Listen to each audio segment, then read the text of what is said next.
편은요, 다윗이 쓴 하나님에 대한 감사와 찬양의 시입니다. 만물을 지으신 하나님의 영광과 그 능력을 찬양하며 그 피조물 중에 사람을 가장 존귀케 하신 하나님을 찬양하고 있습니다. 그래서 우리가 잘 알고 있죠. 주의 이름이 어찌 그 온 땅에 아름다운지요, 이렇게 고백합니다. 그러면서 2절 말씀에 보면 어린아이들, 젖먹이들은 아무 힘이 없지만 그 입으로 권능을 세우시며 라고 기록하고 있어요. 이 말이 무슨 뜻이냐면 어린아이들, 젖먹이들이 아무 힘이 없어요. 그런데 엄마 아빠들이 쩔쩔매죠. 어떨 때 쩔쩔매죠?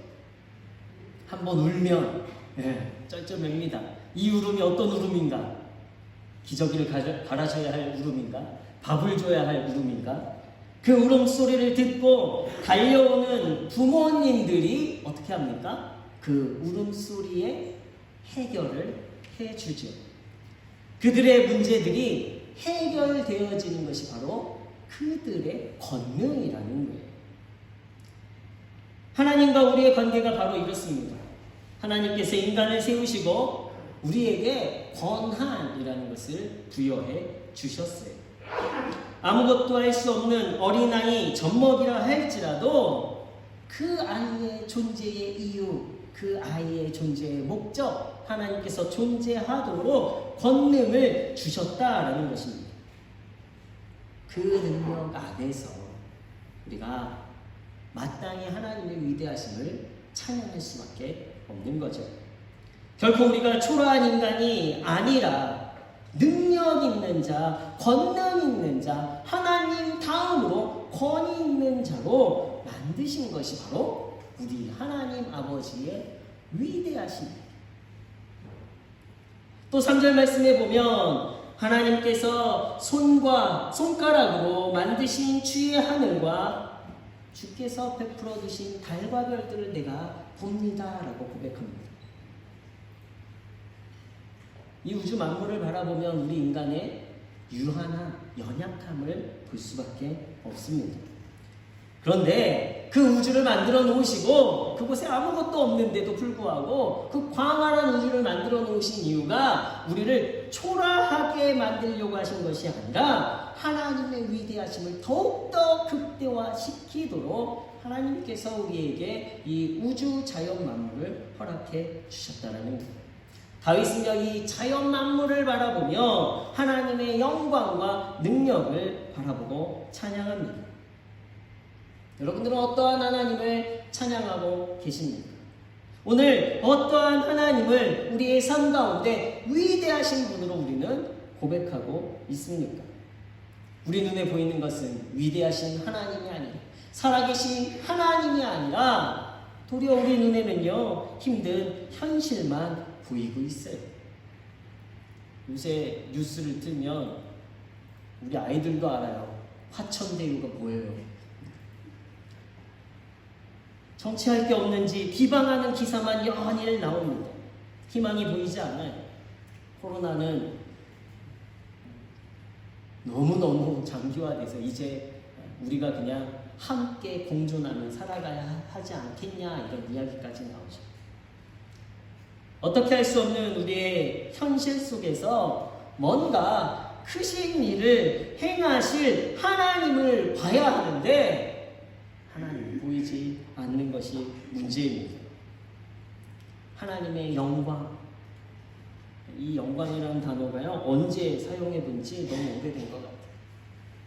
하나님의 영광과 하나님의 그 위대하심이 오늘 우리의 삶 가운데 보여져야 하는데 볼 수 없습니다. 그래서 제가 오랜만에 누구를 이렇게 만나면 물어보세요. 어떻게 지내세요? 그러면 대답은 뭐라고 이야기하죠? 별일 없이 잘 지내고 있습니다. 이렇게 이야기합니다. 평범해요. 그런데요, 평범한 게 오히려 우리의 삶의 다행이에요. 그냥 아무 일만이라도 없었으면 좋겠는데 우리 성도님들 이야기 들어보면 건강은 점점 약해지고 걱정거리는 점점 더 많아지고 돈 드는 일은 더 많아져요. 자녀들이 더 나은 삶을 살아가야 하는데 도리어 내가 자녀들을 도와야 하는 그 일로 인해서 더 한숨만 나오는 성도님들의 삶들을 제가 한두 구씩 듣게 되었습니다.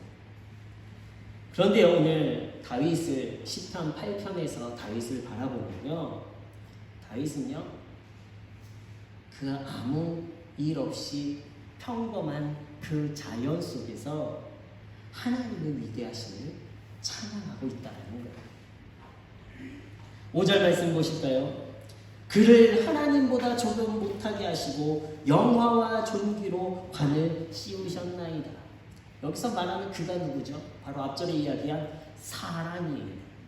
사람을 하나님보다 못한 존재, 피조물들 중에서 가장 뛰어난 존재로 하나님 다음으로의 권세를 가진 인간의 삶에 대해서 고백하며 감사하고 있어요. 이것은 하나님에 대한 신뢰가 없이는 할 수 없는 고백입니다. 동일한 생명을 가진 존재이지만 어떠한 사람은 오늘 동일한 상황과 환경 속에 감사할 수 있는 사람이 되고요, 기뻐하고 고마워할 수 있는 사람이 되기도 하지만 당연하기 때문에 감사하지 못하는 사람도 있어요. 믿음이 있기에, 확신이 있기에 오늘 우리 삶 속에 숨겨진 하나님의 신비를 발견하고 고백하게 되는 것은 바로 하나님에 대한 믿음, 하나님에 대한 확신이 있기 때문에 가능한 거예요. 하나님에 대한 신뢰와 믿음 있는 성도가 우리 만물에 깃들어 놓은 하나님의 은혜, 숨겨졌던 하나님의 은혜인데요, 우리가 그것을 발견하게 되고 그것을 깨닫게 됩니다. 그래서 믿음은 현미경입니다. 다시 한번, 믿음은 뭐라고요? 믿음은 뭐라고요? 현미경이 어떤 거예요? 일반 눈으로는 보여요, 안 보여요? 안 보여요. 우리 정혜 때문에 제가 설교할 맛이 나요. 그런데 믿음의 눈으로 보면 안 보이던 것들이 어떻게 될까요? 보여지는 거예요. 일반 눈, 세상적인 눈으로 보면요, 하나님의 은혜, 하나님의 신비는 보이지 않아요. 감추어져 있어요.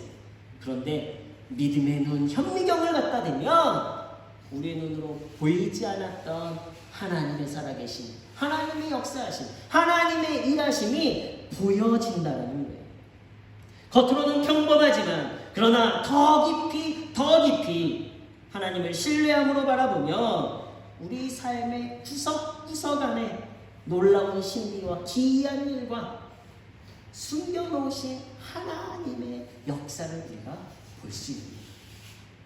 믿음의 눈을 갖는 우리 문화의 성도님들 되시길 예수 그리스도의 이름으로 축원합니다. 저 텅 빈 유아실을 보면요, 일반적인 눈으로 보면 지금 우리의 상황, 코로나로 인해서 또 점점 우리 문해교회 성도님들은 나이만 들어가시고 아이들은 없는 이곳에 어떤 분들은 또 정말 믿음 없는 눈으로 저기 유아실을 만들어서 뭐해? 이렇게 말씀하시는 분들도 계세요. 그런데 현미경을 한번 쓰고 보자. 믿음의 현미경으로 보면 저곳에 아이들이 바글바글 거리는 거예요. 믿으십니까? 네. 아직 믿음의 현미경을 안 갖다 놓으셨어요? 제가 갖다 놔야 될 것 같아요. 저곳에 아이들이 바글바글 대세요. 이제 우리 영화실 이걸로도 보자. 더 2층을 다 영화실. 그런 역사들이 하나님이 숨겨놓은 기이한 일, 우리의 인간적인 눈으로는 볼 수 없지만 하나님이 행하시기에 그 일이 되는 일이 되게 되는 줄로 믿습니다.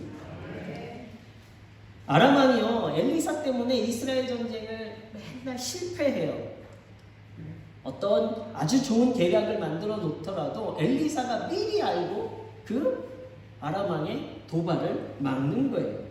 그래서 엘리사가 도단에 있을 때 아람 왕이 이참에 엘리사를 죽여야 됩니다. 그리고 그 도단성을 포위합니다. 열왕기하 6장 15절 17절 말씀에 기록되어져 있어요. 새벽에 사환이 일어나서 보니까요, 아람 왕의 말과 병거가 이 엘리사가 묵고 있는 성을 에워싸고 있는 거예요. 큰일 났다. 이제 우리가 죽게 되었다. 스승님, 우리가 이제 죽게 되었습니다. 깜짝 놀라서 엘리사에게 이 사환이 이야기합니다. 엘리사가 기도하는 거예요. 사환의 눈을 열어주시옵소서. 그래서 하나님의 군대가 엘리사를 에워싸고 있는 것을 보게 해주시옵소서. 이렇게 기도합니다. 그랬더니 엘리사가 다시 눈을 뜨고 보니 어떻게 되죠? 정말 엘리사의 기도대로 이 사환의 눈에 그 아람의 병거와 아람 왕의 말보다 더 많은 하나님의 군대가 그들을 에워싸고 있는 것을 보게 되어집니다. 저와 여러분들에게 이 믿음이 있어야 할 줄로 믿습니다. 우리는 세상 사람들과 똑같은 눈, 똑같은 시각으로 볼 수 없습니다. 우리는요, 믿음의 눈을 가지고 믿음의 현미경을 대고 하나님이 어떻게 일하실지, 하나님이 어디에 숨겨놓고 계신 하나님의 은혜가 무엇인지를 우리는 깨달을 수 있어야 하는 거예요. 한 소년이요, 엄마의 생일을 맞아서 네일을 선물하려고 백화점에 갔어요. 그런데 점원이 이 소년에게 뭘 사러 왔습니까? 이렇게 그랬더니 엄마 네일을 사겠다. 그럼 치수가 어떻게 돼요? 그랬더니 아이가 잘 모르는 거죠. 엄마 치수. 그래서 엄마의 키가 크니, 엄마의 키가 작니, 뚱뚱하니, 날씬하니 이렇게 물어봤어요. 근데 이 아이가 다 대답을 못하고 마지막에 이렇게 이야기합니다. 우리 엄마는요, 완벽해요. 우리 엄마는요, 가장 아름다워요.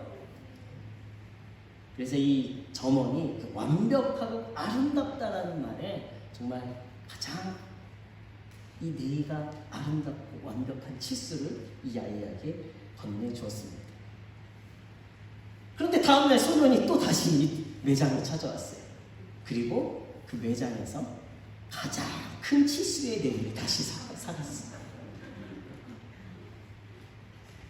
아들이요, 엄마를 사랑의 눈으로만 보니까 엄마가 어떤 사람이에요? 완벽한 사람이에요. 엄마가 완벽하게 단점보다 엄마의 장점만 보이는. 마찬가지로 세상을 살아가는 우리 성도들은요, 세상을 어떻게 봐야 될까요? 오늘 다윗이 본 것과 같이 주님, 이 자연 만물, 이 우주 만물이 얼마나 그리 아름답습니다. 하나님께서 만들어 놓은 신비, 하나님께서 뜻하셨던 이 자연 만물의 목적을 믿음으로 보게 됩니다. 믿음의 사람의 눈에는 보이지 않는 하나님의 사랑을 또 그곳에서 발견하게 되는 거예요. 감사의 기준이 달라지죠. 기쁨의 기준이 달라지죠. 만족의 기준이 달라집니다. 믿음의 눈으로 오늘 내 삶의 곳곳을 바라보시면서 하나님이 준비해 놓으신 하나님의 은혜, 하나님이 준비해 놓으신 하나님의 사랑을 발견해 나가는 우리 문의 성도님들 되시길 예수 그리스도의 이름으로 축원합니다. 우리가 경험할 수 있는 하나님이 숨겨놓았던 최고의 신비가 있어요. 그런데 오늘 이곳에 있는 우리 문의 성도님들, 우리가 함께 예수 그리스도를 구주로 고백하는 모든 사람들은요, 이 신비를 발견한 사람들이, 가장 귀한 것을 발견한 사람들입니다. 하나님 은혜의 신비 최고점은요, 바로 예수 그리스도의 십자가예요. 인간을 너무도 사랑하신다라는 그 증거가 이 십자가 안에 담겨져 있습니다. 당신의 아들의 생명을 모든 인류를 대신해서 죄값으로 속량하시고, 그리고 저와 여러분들을 대신 살리셨어요. 골로새서 1장 26절 말씀에 이렇게 기록합니다. 이 비밀은 만세와 만대로부터 감추어졌던 것인데 이제는 그의 성도들에게 나타났고, 감추어졌는데요, 그것을 발견한 사람들이 되었어요. 그 발견한 사람들이 바로 성도, 저와 여러분인 줄로 믿습니다. 이 놀라운 신비를 우리는 발견했어요. 어떻게 발견했습니까? 믿음으로 발견합니다. 예수 그리스도를 믿음으로 이 감추어졌던 신비의 은혜를 저와 여러분들이 누리는 거예요. 십자가의 비밀, 그 보혈의 은혜를 아는 자가 되었습니다. 기이하신 하나님의 구원의 역사를 경험하는 성도가 되었어요. 세상 사람들은 알지 못해요. 우리 공사하러 오신 분한테, 또 제가 목사잖아요. 이제 교회 나오시죠? 예수님 믿으시죠? 한마디로 거절하시는 거예요. 에이! 그 다음부터 뭐 말을 할 수가 없어요. 에이! 다른 사람들은 발견하지 못한 하나님의 사랑, 예수 그리스도의 그 구원의 은혜를 우리는 알고 있어요. 그것을 경험한 자가 되었습니다. 그러나 믿음 없는 자들은요, 그것이 귀하고 그것이 가장 복된 일이고 그것이 하나님께서 감추어 놓은 완전한 사랑임을 깨닫지 못하는 거죠. 미국의 우주비행사 에드윈 올드린이라는 대령이요, 헝가리안 대학을 방문해서 이 우주를 경험했던 이야기를 했습니다. 그러면서 내가 달나라에 첫 발을 내딛었을 때 나는 나도 모르게 할렐루야를 외쳤습니다. 이렇게 고백을 했어요. 그랬더니 한 학생이 또 질문을 합니다. 그런데 소련의 가가린이라는 사람은요, 우주에 가서도 하나님이 보이지 않았다라고 고백을 했는데 당신은 어떻게 하나님을 볼 수 있었습니까? 이렇게 물어봤어요. 그랬더니 이 올드린 대령이 이렇게 이야기합니다. 마음이 청결한 자만이 하나님을 볼 수 있습니다. 마음의 눈으로, 영의 시각으로 우리는 하나님을 볼 수 있는 거예요. 오늘 우리의 현실은요, 지극히 평범해요. 여기에 우리는 만족해서는 안 돼요. 세상 사람들은 힘들다고 하는데 그 안에서 평범한 것도 감사하지만 우리는 거기에 만족하는 사람이 아니에요. 그 안에 숨겨놓으신 하나님의 놀라운 축복과 하나님의 은혜를 발견하는 자들이 믿음 있는 성도들이 된 줄로 믿습니다. 똑같은 상황인데 믿음이 있는 사람은요, 하나님의 기이한 일, 하나님의 섭리를 경험하고, 그 믿음 없는 사람은요, 그 하나님의 축복을 경험하지 못하는 거예요. 그 믿음은 더 큰 하나님의 기이한 일을 또다시 기대할 수 있게 하는 힘이 또한 되어집니다. 내 삶 속에 일어나는 모든 일들 속에 하나님의 기이하신 역사를 경험하는 우리 믿음의 성도님들이 되시길 바랍니다. 하나님이 위대하신 이유는 무엇입니까? 바로 하나님께서요, 우리에게 당신을 보여주시려고 하신다. 그 위대한 신이 보잘것없는 피조물인 저와 여러분들에게 당신을 보여주기를 원하시는 거예요. 그런데 어떻게 보여주기 원하십니까? 낮추시고 겸손해지시고 희생하심으로 우리에게 당신을 보여주시는 거예요. 우리가 하나님의 심리를 알아가도록 하나님이 우리의 삶에 적극적으로 개입하십니다. 저는 이 단어를 많이 써요. 적극적인 개입. 우리가 소극적이라 할지라도 하나님 앞에 서려는 연약한 노력이 있다 할지라도요, 하나님은요, 그 안에서 우리의 삶에 적극적으로 다가오신다는 거예요. 하나님이 아무것도 하시는 것이 아니라 하나님은 오늘 저와 여러분 옆에, 그리고 모든 상황 속에 저와 여러분들을 돕고 계시는, 적극적으로 개입하시는 하나님이신 줄로 믿습니다. 그런데 우리가 어떻게 해요? 하나님 앞에 서려 하지 않는 것이 문제예요. 하나님을 대면하지 않으려고 하는 것이 문제가 되는 거예요. 믿음은 하나님이 주시는 것입니다. 우리가 신비를 발견할 수 있도록 하나님이 적극적으로 개입하셔서 보게 하시는 거예요. 믿음 있는 성도는 보이는데 믿음 없는 성도는 왜 안 보여요? 하나님이 열어주셔요. 하나님이 보게 해주셔요. 그래서 우리는요, 더 큰 믿음을 우리에게 주시옵소서 하나님께 기도하는 성도들이 되어야 해요. 그러할 때에 우리 주변에 그전엔 보지 못했던 하나님의 놀라운 신비, 하나님에 대한 감사의 찬양과 하나님의 영광이 우리의 삶에 가득 채워지게 될 줄로 믿습니다. 예수님은 당신을 낮추시고 사람의 모습으로 이 땅에 오셨어요. 인류를 구원하기 위해서 당신을 낮추셨습니다. 낮추심이 있었기에 우리가 예수님을 볼 수 있었죠. 그래서요, 하나님께서 우리에게 원하시는 것은요, 믿음 있는 성도들 하나님의 사랑을 발견하는 것도 마찬가지지만 이제 우리가 하나님의 사랑을 발견했으니 우리도 세상 가운데 낮아짐으로 우리를 통해 예수 그리스도를 보여줘야 합니다.